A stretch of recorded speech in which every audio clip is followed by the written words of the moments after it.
Hello everyone, मैं मौनिक Damania टिकविक securities की ओर से और ये है आपका वीकली मार्केट आउटलुक। तो चलिए डिस्कस करते हैं कि ये वीक में जो है वो शेयर बाज़ार में कैसी ट्रेडिंग हुई थी और आने वाले वीक में कैसी ट्रेडिंग हो सकती है। तो हम पहले न्यूज़ से स्टार्ट करते हैं कि ये वीक में कौन सी न्यूज़ आई थी जिसकी वजह से हमारे बाज़ार में हमें इतनी गिरावट देखने को मिली है। तो अगर हम बात करें तो जो हमारे प्रधानमंत्री है वो पार्लियामेंट में 2 बार आए थे ये वीक, जो भारत की जनता है उसको संबोधित करने के लिए और आश्वासन देने के लिए कि जो अभी सिचुएशन है वो फ़िलहाल के लिए तो अंडर कंट्रोल है और हमें जो है वो इतनी चिंता करने की ज़रूरत नहीं है। उन्होंने ये भी बताया कि इंडिया के पास जो है अभी फ़िलहाल के लिए 60 डेज़ का रिज़र्व है, तो हमें जो है वो पैनिक सिचुएशन अभी क्रिएट हुई नहीं है। और जो हमारी सरकार है वो उसके जो है वो प्रयास चालू है और वो जो है गल्फ़ कंट्रीज़ के साथ उनकी बातचीत चालू है कि ताकि हमें जो है वो ऑयल स्ट्रेट ऑफ हॉर्मुज़ से पास होके मिलता रहे। तो ये बातचीत जो थी वो हमारे प्रधानमंत्री ने की थी पार्लियामेंट में। उसके अलावा बात करें तो जो गवर्नमेंट ने जो एक्साइज़ ड्यूटी है वो घटा दी है। अगर हम डीज़ल की बात करें तो डीज़ल पे पहले 10 रुपीज़ पर लीटर का एक्साइज़ ड्यूटी लगता था, अभी वो ज़ीरो कर दिया गया है। और पेट्रोल पे जो है वो 13 रुपीज़ पर लीटर का एक्साइज़ ड्यूटी लगता था, वो डिडक्ट करके अभी 3 रुपीज़ हो गया है। तो ये जो बेनिफिट है वो सिर्फ ऑयल मार्केटिंग कंपनीज़ के लिए ही है, उसके बेनिफिट्स जो है वो अभी जो है रिटेलर्स तक नहीं आने वाले हैं, क्योंकि जो क्रूड ऑयल के प्राइसेस जो बढ़ते जा रहे हैं और जो गवर्नमेंट है उन्होंने जो रिटेल के प्राइसेस नहीं बढ़ाए, तो उसके वजह से होता ये है कि जो ऑयल मार्केटिंग कंपनीज़ होती है उनको बहुत जो ऑयल है वो महंगा ख़रीदना पड़ता है और जो प्राइसेस है वो सेम प्राइस में बेचना पड़ता है। तो उन कंपनीज़ को नुकसान ना हो इसके लिए गवर्नमेंट ने जो है वो एक्साइज ड्यूटी घटा दी है। ये एक न्यूज़ आई थी हमारे मार्केट में। दूसरी बात करें तो एक नयारा एनर्जीज करके एक कंपनी है, तो उन्होंने क्या किया, उन्होंने अपने पेट्रोल और डीजल के प्राइसेस बढ़ा दिए है। तो पेट्रोल के जो प्राइसेस है वो अराउंड ₹5 पर लीटर बढ़े हैं और डीजल के अराउंड ₹3 पर लीटर बढ़े हैं। और एक न्यूज़ ये आ रही है नयारा एनर्जीज़ की तरफ से कि जो उनकी एक प्लांट है वो अंडर मेंटेनेंस जाने वाला है और वो अराउंड 30-35 डेज़ के लिए क्लोज़ होने वाला है स्टार्टिंग फ्रॉम नेक्स्ट मंथ। तो ये एक न्यूज़ है, तो हमें ये न्यूज़ को ध्यान रखना है कि ये जो मेंटेनेंस पे जाने वाला है उनकी परमिशन जो है उन्होंने गवर्नमेंट से लास्ट ईयर भी ली थी, पर वो सैंक्शन नहीं मिला था उन्हें लास्ट ईयर, और ये जो सैंक्शन जो है वो इस साल अभी पास हुआ है। तो ये कोई ऐसी न्यूज़ नहीं है कि क्रूड ऑयल जो है वो नहीं आ रहा है इसके वजह से उनको उनका प्लांट बंद करना पड़ रहा है, वैसी कोई न्यूज़ नहीं है। ये जो मेंटेनेंस होता है कुछ सालों में, हर एक जो प्लांट्स होते हैं ऑयल प्लांट्स रिफाइनरीज उनको मेंटेनेंस में जाना पड़ता है, तो ये नॉर्मल मेंटेनेंस ही है, हमें ऐसी कोई चिंता की बात नहीं है। बट हमें ये ध्यान रखना है कि जो ये इनका प्लांट जो अभी जा रहा है मेंटेनेंस में, वो इंडिया के जो टोटल अगर हम बोले जो आउटपुट होता है ऑयल का उसका 8% कंट्रीब्यूट करता है, तो ये जो है काफ़ी बड़ा नंबर है। पर देखते हैं कि मेरे हिसाब से तो मुझे नहीं लगता कि आगे आने वाले दिनों में दिक्कतें हो सकती है, जस्ट बिकॉज ऑफ कि ये जो एक प्लांट है वो मेंटेनेंस में जाने वाला है। अगर हम दूसरी न्यूज़ की बात करें तो जैसे कि हमने देखा ही है हमारा जो रुपी है वो ऑल टाइम लो यूएसडी आईएनआर के सामने कंटिन्यूस जो है वो लगातार ही जा रहा है, राइट। तो उसके लिए आरबीआई ने अभी नया नॉर्म्स लेके आया है, आज ही न्यूज़ में आया है कि आरबीआई ने जो है वो बैंक्स को ऐसा बोला है कि जो भी उनकी करेंसीज में ओपन पोजीशंस होती है वो जो पोजीशंस है उनकी जो वैल्यू है वो $100 मिलियन के ऊपर नहीं जानी चाहिए। तो पहले ऐसा होता था कि जो बैंक्स है जो अपनी पोजीशंस बोल सकते हो आप या ट्रेडिंग या इन्वेस्टमेंट बोल सकते हो जो करेंसी में बैंक्स करते हैं, तो वो अपने कैपिटल के अप टू 25% तक करेंसी में इन्वेस्ट कर सकते थे, ये पहले नॉर्म था। तो अब थोड़ा चेंजेस किया है क्योंकि जो रुपी है वो कंटिन्यूस जो है वो डिप्रिशिएट होते ही जा रहा है, तो उसको कंट्रोल में लाने के लिए कि रुपी के अंदर ज़्यादा स्पेकुलेशन ना हो, इस वजह से आरबीआई ने जो बैंक्स को है गाइडलाइन दी है कि जो उनकी पोजीशन है जब भी डे क्लोज होने वाला होगा तब वो $100 मिलियन के अंडर ही होनी चाहिए, उससे ऊपर नहीं होनी चाहिए। तो ये हो गई जो न्यूज़ जो अभी फ़िलहाल मार्केट में है। अगर आप मुझसे पूछेंगे कि फिर से कोई वॉर पे न्यूज़ है कि वॉर पे कोई न्यूज़ नहीं है या कोई अपडेट है, तो जैसे कि मैंने आपको पहले भी बताया है यूएस के तरफ से जो है वो न्यूज़ आती रहती है, बट जो ईरानियन गवर्नमेंट है वो जो न्यूज़ जो यूएस बताता है उसके साथ सहमत नहीं करती है, और वो हमेशा यही उनका स्टेटमेंट आता है कि यूएस जो है वो मार्केट को मैनिपुलेट करना चाहता है, इसलिए वो बाज़ार में कोई ना कोई गलत न्यूज़ स्प्रेड करता रहता है। बट अगर हम बात करें तो यूएस और ईरान गवर्नमेंट ऑफिशियल्स की कोई भी बातचीत चालू नहीं है अभी के लिए। तो ये है एक न्यूज़। तो हमने देखा है कि जो मार्केट में है हमें गिरावट देखने को मिली है बहुत ज़्यादा, क्रूड ऑयल जो है वो भी राइस हो गए हैं, और जो रुपी है वो भी नया लो एवरीडे बना ही रहा है। बट और एक चीज़ है जिसके ऊपर हमें फोकस करना चाहिए, वो मैं आपको बताता हूँ चार्ट के थ्रू। जैसे कि हम देख सकते हैं, हमारा जो 10 ईयर गवर्नमेंट बॉन्ड है उसकी यील्ड की बात करें तो वॉर शुरू होने से पहले या वॉर के टाइम पे अगर हम देखें तो वो अराउंड जो है 6.6 था, और अभी जो है वो शॉर्ट अप हो गया है और अराउंड 6.9 चला गया है। तो ये जो है वो हमारे मार्केट पे क्या इफ़ेक्ट करता है और कैसे इफ़ेक्ट करता है, इसको हम समझने की कोशिश करते हैं। तो जैसे कि हमें पता ही है, जो वॉर सिचुएशन चल रहा है और उसके वजह से जो ऑयल के प्राइसेस है वो $100 प्लस शॉर्ट अप हो चुके हैं। और जो इंडिया है वो मैक्सिमम ऑयल जो है वो इंपोर्ट करता है, और इंपोर्ट करने के लिए जो हमें पेमेंट करना पड़ता है वो हम USD INR में करते हैं। और जो हमारी रुपी जो है वो अभी देख रहे हैं हम डे बाय डे नया लो बना रही है, मतलब वो वीकन हो रही है अगेंस्ट USD। तो हम जो पहले जितना ऑयल खरीदते थे उसके लिए ही अभी जो है हमें ज़्यादा पैसे देना पड़ता है। इसके वजह से होता क्या है कि हमारा इन्फ्लेशन जो है वो बढ़ने वाला है आगे जाके, या हम बोल सकते हैं कि इन्फ्लेशन आगे जाके बढ़ेगा ही बढ़ेगा। क्योंकि अगर हम ऑयल जो है वो अगर इतना महंगा इंपोर्ट करते हैं तो फिर उसको प्रोसेस करने में पैसे लगते हैं, ट्रांसपोर्ट करने में पैसे लगते हैं। तो जो एंड यूज़र को है वो आगे जाके जो प्राइस है वो इंक्रीज़ करके ही मिलेगा। उसके वजह से क्या होगा कि हमारे जो कंट्री का इन्फ्लेशन है वो बढ़ने वाला है। और जब जब इन्फ्लेशन बढ़ता है तब तक जो ये गवर्नमेंट बॉन्ड यील्ड्स होते हैं वो भी इंक्रीज़ होते हैं। क्योंकि इससे होता क्या है कि जो लोग हैं वो क्या करते हैं, अपना पैसा जो है वो सेफ इन्वेस्टमेंट की तरफ अपना पैसा लगाना चाहते हैं। तो लोग क्या करेंगे, इक्विटी से पैसा निकालेंगे और बॉन्ड में इन्वेस्ट करते हैं। तो यही एक सिचुएशन है जो हमें ध्यान में रखनी चाहिए, क्योंकि अगर आप देखेंगे तो भी 6.9% के अराउंड जो है हमारी यील्ड चल रही है। तो लोग यही सोचेंगे कि अगर मुझे बिना रिस्क लिए 6.9% का रिटर्न मिल रहा है तो मैं बॉन्ड में ही इन्वेस्ट करूँ, वो ज़्यादा बेटर ऑप्शन है मेरे लिए। तो इक्विटी में रिस्क क्यों लूँ, क्योंकि ऐसे भी हमारा जो मार्केट है वो गिरे ही जा रहा है अभी के लिए। तो ये जो एक बात है, हमें जो यील्ड है उसके ऊपर भी ध्यान देना चाहिए।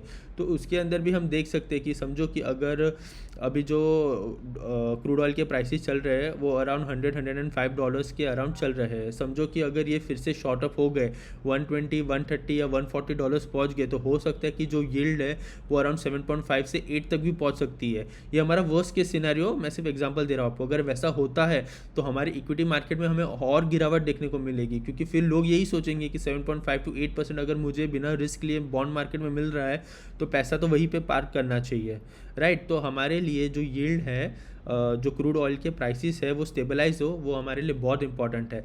स्टेबलाइज हो मतलब अराउंड 6 हो या 6.5 हो, जो पहले चल रहे थे रेट, वो आ जाए तो ज़्यादा इंपॉर्टेंट है। और जो क्रूड का भी प्राइस है वो अराउंड $60 to $70 पर बैरल आ जाए तो वो हमारे मार्केट के लिए बहुत अच्छी न्यूज़ होगी।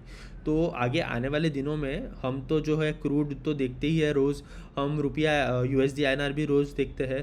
तो अगर आपको और ज़्यादा डीप एनालिसिस करनी होगी अपनी, तो आप जो है वो 10 ईयर गवर्नमेंट बॉन्ड भी देख सकते हैं, उसके यील्ड जो है वो भी देख सकते हैं, ताकि आपको ध्यान में रहे कि जो बाज़ार में है वो ओवरऑल ब्रॉडर पिक्चर क्या चल रहा है। ठीक है, तो चलिए अभी हम आ जाते हैं चार्ट पे और एक बार चार्ट देख लेते हैं कि हमें जो चार्ट है वो क्या बता रहा है। देखिए निफ्टी की बात कर लेते हैं पहले। तो जो निफ्टी है उसके अंदर हमने ये जो वीक था उसके अंदर एक छुट्टी थी, तो और 4 ही ट्रेडिंग सेशन से। तो मंडे को हमने देखा कि निफ्टी ने जो है वो अपना नया लो लगाया था, और फिर 2 दिन एक हम पुल बैक देखने को मिला, और फ्राइडे को जो था वो मार्केट फिर से गिरा ही है। तो जैसे कि हम देख सकते हैं निफ्टी की जो क्लोजिंग आई थी, हमने जो एक मेजर लेवल मार्क करके रखा था 23,000, उसके नीचे ही आई है क्लोजिंग। और अगर हम टेक्निकल बेसिस की बात करें तो जैसे कि हमने डिस्कस किया था, यहाँ पे एक क्रॉस ओवर आ गया है 100 EMA और 200 EMA का। तो ये जो क्रॉस ओवर है वो है ना, जो EMS होती है वो हमें ट्रेंड के बारे में बताती है कि बाज़ार में जो है अभी कौन सा ट्रेंड चालू है, या बुलिश या बेरिश। तो ये जो है अभी जो क्रॉस ओवर वो हमें बता रहा है कि अभी जो बाज़ार में है वो ट्रेंड चेंज हो गया है, बुलिश से बेरिश हो गया है, राइट। और ये जो है 100 और 200 EMS वो बहुत बड़े या लंबे टाइम फ्रेम के लिए हम यूज़ करते हैं, ऐसा बोल सकते हैं। क्योंकि आप देखोगे तो ये ऐसे जो क्रॉस ओवर होते हैं बाज़ार में वो हमें बार बार देखने के लिए नहीं मिलते। तो वो हम एक एग्जांपल देख लेते हैं कि कोरोना के वक्त ये क्रॉस ओवर हुआ था, उसके बाद हमें कितने बार हुआ है। हम एक बार देख लेते हैं कि ये क्रॉस ओवर कितने बार हमें देखने को मिला है हमारे बाज़ार में। तो देखिए मैं आपको बता देता हूँ एक बार। तो जैसे कि आप जो है वो यहाँ पे देख सकते हैं अराउंड 19 मार्च, रुको मैं और ये कर देता हूँ ऊपर ताकि आपको दिखे। देखिए ये जो एक क्रॉस ओवर हमें देखने को मिला था अराउंड 19 मार्च 2020, आप देख सकते तो एक क्रॉस ओवर यहाँ पे देखने को मिला था। उसके बाद जो क्रॉस ओवर आया है वो सीधा आया है 2 साल के बाद अराउंड 20 जून 2022, ये सेकेंड क्रॉस ओवर था। और अभी थर्ड क्रॉस ओवर की बात करें तो ये यहाँ पे है अराउंड 12 मार्च 25, तब ये क्रॉस ओवर देखने को मिला था। और ये जो है अभी जो क्रॉस ओवर देखने को मिल रहा है जो लेटेस्ट है हमारे मार्केट के लिए, कल का बोल सकते हैं हम, राइट। तो 5 साल में अराउंड सिर्फ 4 ही क्रॉस ओवर हुए हैं। तो ये जो न्यूज़ है वो अच्छी न्यूज़ नहीं है कि हमारे जो मार्केट है उसने जो है थोड़ा बेरिश टर्न ले लिया है। मार्केट बोलेंगे तो हम अभी फ़िलहाल निफ्टी की बात करें तो निफ्टी जो है उसने जो हम बोल सकते हैं कि जो है अभी के लिए बेरिश टर्न ले लिया है। हम एक बार वीकली टाइम फ्रेम पे भी देख लेते हैं कि क्या चल रहा है। अगर वीकली टाइम फ्रेम की बात करें तो अराउंड 1.28% जो है निफ्टी में गिरावट देखने को मिली है हमें, और जो क्लोजिंग तो है वो 23,000 के नीचे ही है। तो हमारा जो नेक्स्ट सपोर्ट जो है वो अराउंड 22,000 ही बनता है। और अगर हम ईएमए की बात करें तो 200 ईएमए जो है वो भी अराउंड 21,900 के करीब ही है। तो देखते हैं कि ये जो आने वाला वीक है उसमें जो बाज़ार है वो कैसे ट्रेड करते हैं। अभी हम एक बार बैंक निफ्टी का भी चार्ट देख लेते हैं। ओके, अगर बैंक निफ्टी की बात करें तो बैंक निफ्टी में अभी के लिए तो फ़िलहाल क्रॉस ओवर आया नहीं है, वो काफ़ी दूर है। बट अगर बैंक निफ्टी की बात करें जो हमने सपोर्ट मार्क किया था, सपोर्ट 53,600 का, जो पहले रेसिस्टेंस था उसके बाद सपोर्ट हो गया था। तो जो बाज़ार है वो अभी फ़िलहाल उसके नीचे ही क्लोज हुआ है। तो हम एक बार वीकली टाइम फ्रेम पे आते हैं और वीकली टाइम फ्रेम पे देख लेते हैं। तो अभी के लिए हम क्या करेंगे, ये जो 53,600 है ना उसको हम डिलीट कर देंगे और जो हमारे मेजर सपोर्ट है हम उसको ही रहने देंगे।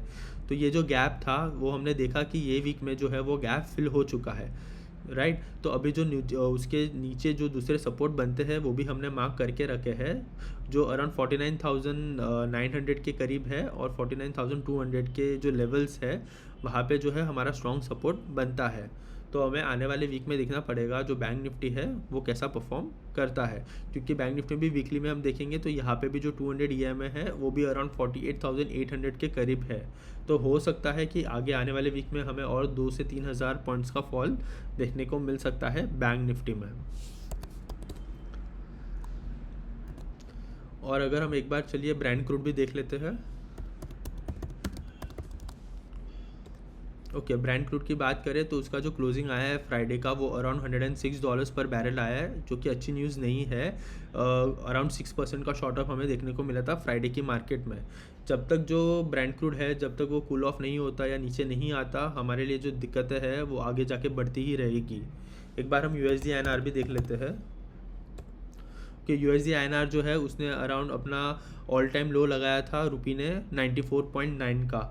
तो ये जो है इसके लिए ही जो RBI आया है, अभी बैंक्स को नए नॉर्म्स बताया है कि जो स्पेकुलेशन है वो करेंसी USD INR में थोड़े कम होने चाहिए, इसके वजह से रूल्स लेके आया है। तो देखते हैं कि आगे आने वाले दिनों में हमारी जो USD INR है वो कैसा परफॉर्म करती है।